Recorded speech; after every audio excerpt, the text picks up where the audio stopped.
नमस्कार. चिपळूणमधील दगडफेक प्रकरणात पोलिसांनी मोठी कारवाई केली आहे. या प्रकरणात शिवसेना उद्धव बाळासाहेब ठाकरे गट आणि भाजपचे नितेश राणे यांचे गट हे दोघांनी एकमेकांसमोर आले आणि त्यांच्यातले जे काही 300-400 कार्यकर्ते होते ते कार्यकर्त्यांवर फायनली आता गुन्हा दाखल झाला आहे.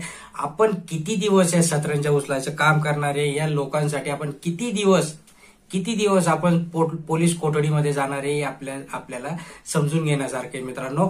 सविस्तर मध्ये जाणून घेणारे नेमका राडा का झाला, कशासाठी झाला आणि त्याच्यासाठी ही जी काही कारवाई झाली ती कोणावर झाली. त्यामुळे चॅनलवर नवीन असाल तर सबस्क्राईब करा, शेवटपर्यंत व्हिडिओ बघा, म्हणजे नक्कीच तुम्हाला ही माहिती कळणार आहे. ठाकरे गटाचे आमदार भास्कर जाधव यांनी सिंधुदुर्गमध्ये जाऊन केंद्रीय राज्यमंत्री नारायण राणे यांच्यावर टीका केली होती.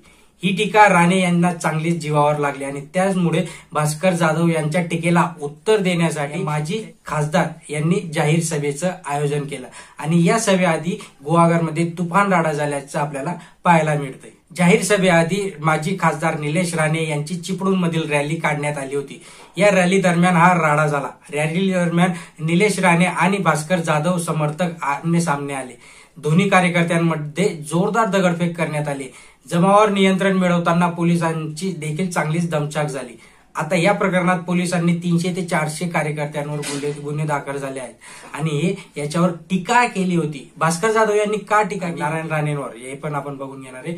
रत्नागिरीत झालेल्या ठाकरे गटाच्या मेळाव्यात आमदार भास्कर जाधव यांनी भाजप नेते आणि केंद्रीय मंत्री नारायण राणे यांच्यावर जोरदार टीका केली होती. नारायण राणे हे पदांसाठी भीक मागत फिरत असतात. बघा, नारायण राणे पदांसाठी भीक मागत फिरत असता असा टोला त्यांनी लावला. तर मग मित्रांनो, आपण किती दिवस असं यांच्यासाठी आपण लढत असणार आहे. बघा, जो माणूस चांगला असेल त्याच्यासाठी प्रामाणिकपणे जर काम करायला गेलं तर चांगलं आहे, त्यात काही वावगं नाही. बट जे लोक फक्त स्वतःचा स्वार्थ बघतात, स्वतःची घरं भरतात आणि अशा लोकांसाठी जर एक सामान्य कार्यकर्ता आपलं घरदार आपलं कुटुंब सोडून या लोकांच्या मागे फिरत असेल विदाऊट एनी, फक्त काही थोड्याफार पार्ट्यांसाठी या लोकांसाठी जर आपण भांडणं करत असणार आणि स्वतःवर आपण जर गुन्हे दाखल करून घेत असणार तर ते अगदीच चुकीचं आहे आणि याच्यावर आपल्याला नक्कीच विचार करण्यासारखे. चॅनलवर नवीन असाल तर सबस्क्राईब करत जा, लाईक करत जा, शेअर करत जा. धन्यवाद.